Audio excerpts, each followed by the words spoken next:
Welcome to this episode of the Colleague Experience. Today, we're diving headfirst into the world of bold insights, daring experimentation, and groundbreaking leadership strategies.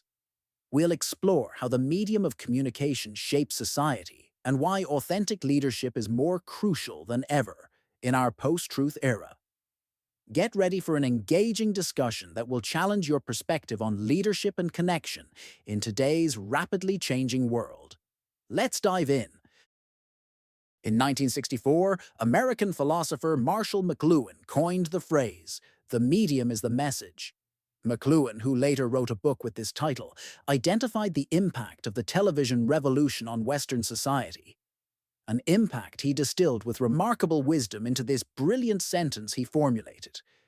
The medium is the message means that the framework through which a message passes influences us far more than the content of the message itself. 60 years later, we can see how accurate his prophecy was.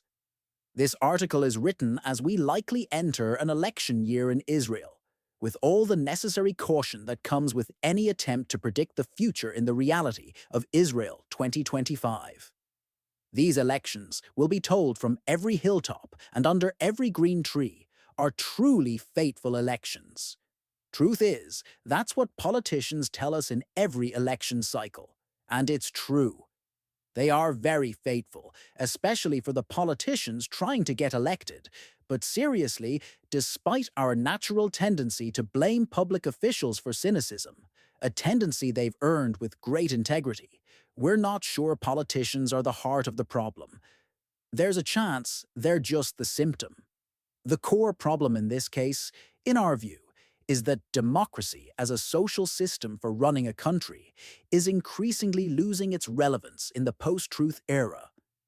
We live in a reality where there's nothing you can't say isn't true. We've lost the ability to reach agreement on the most basic facts. What determines what's right or wrong, what's truth or lies, what's good or bad, is the amount of echoes in the networks. Democracies weren't designed to deal with such a situation, and they're unable to defend themselves in such circumstances.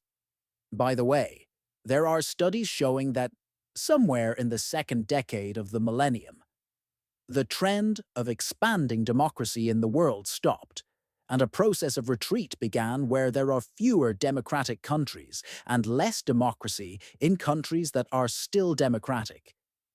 Is there a connection between this phenomenon and the rapid development of social networks in exactly the same time period? That's a point worth exploring. So what will happen? Apparently, in the near future, we'll see more and more countries where there's struggle and division around the question of what is democracy and who is more democratic. In the more distant future, maybe we'll see attempts to develop new democratic models, different from those we've known until today. We hope this succeeds and things turn out well in the end, but apparently, first it will get much worse. Either way, the question we want to explore today is, what does authenticity mean in an era of post-truth? And what is the place of authenticity within this thing we call leadership? In our view, in an era of post-truth, people will yearn for two types of leadership. Leadership that knows the truth. These are leaders who know what to do and how to do it, and especially how to guarantee that if we do this, things will be better. Leadership that can be described using the familiar saying, yes right, no right.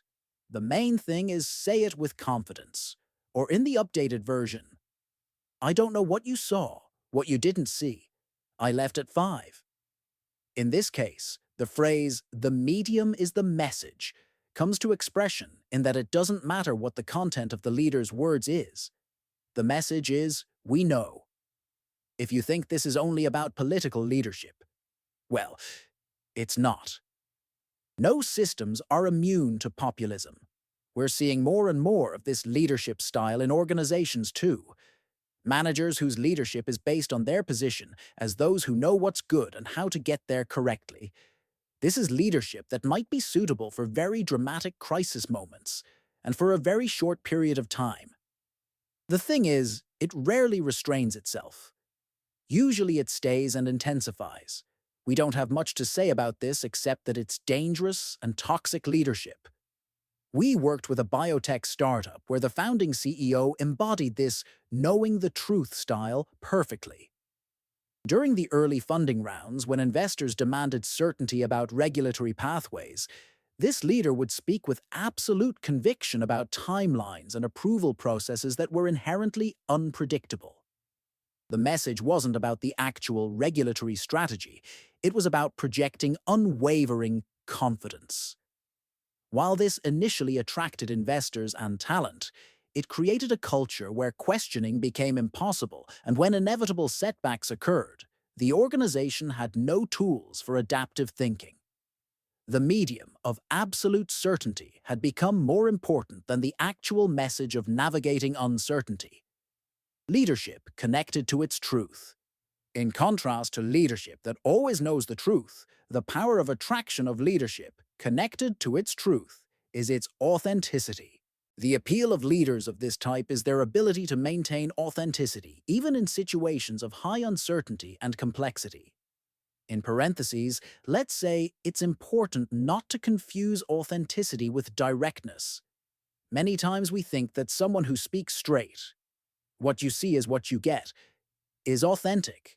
But the truth is that many times directness and straight talk and all the truth up front is an image behind which there's a completely different character.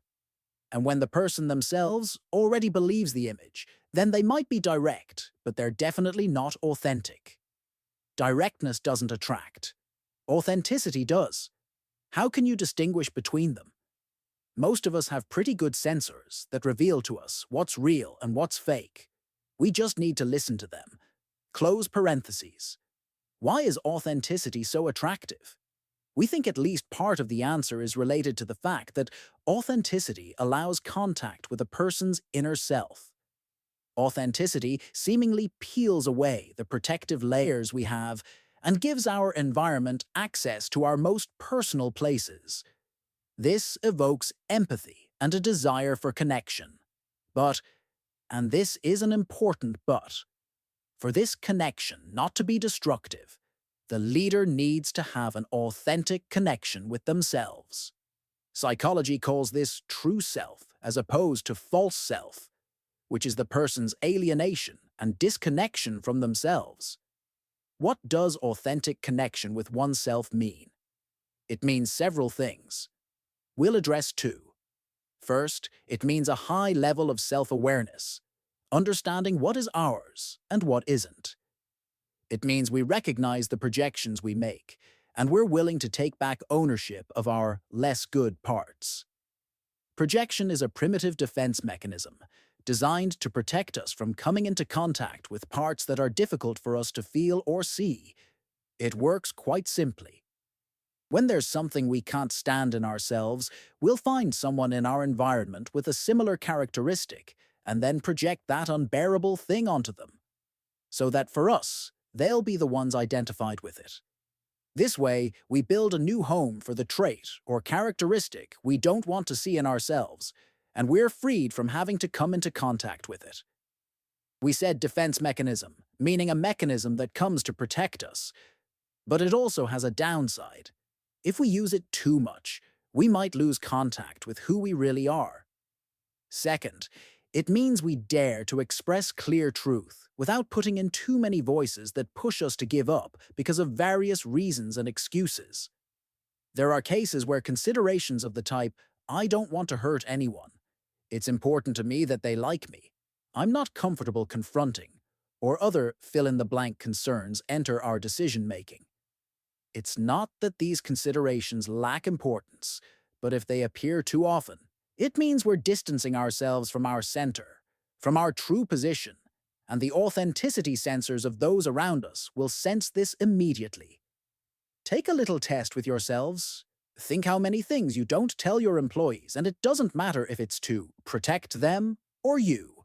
The bigger the gap between what's in the heart and what's in the mouth, the more leadership and its power of attraction erode.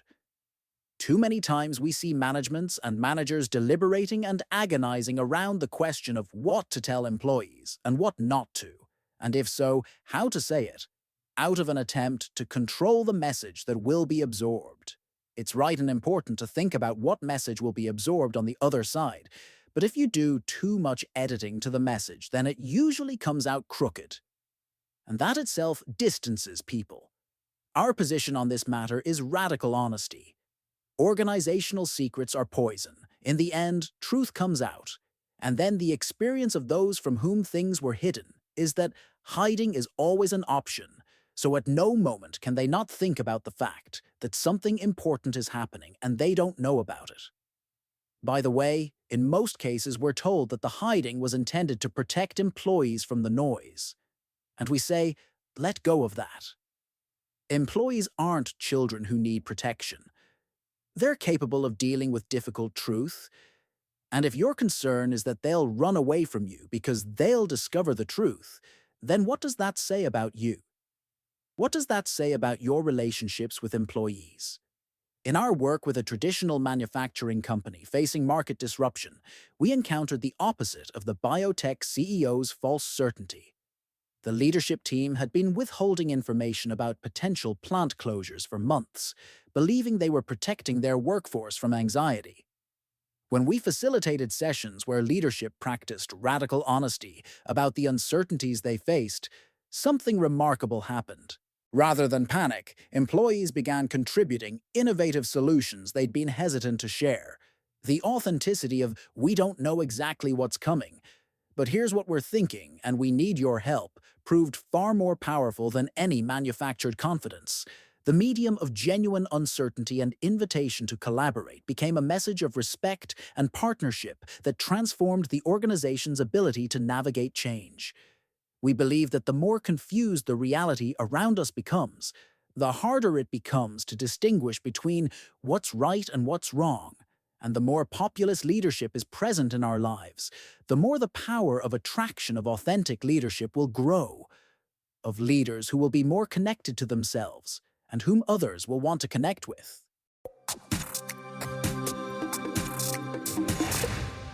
And that's a wrap for today's podcast. We explored how Marshall McLuhan's idea that the medium is the message remains relevant in our digital age, and the importance of authentic leadership in fostering trust and collaboration. Don't forget to like, subscribe, and share this episode with your friends and colleagues so they can also stay updated on the latest news and gain powerful insights. Stay tuned for more updates.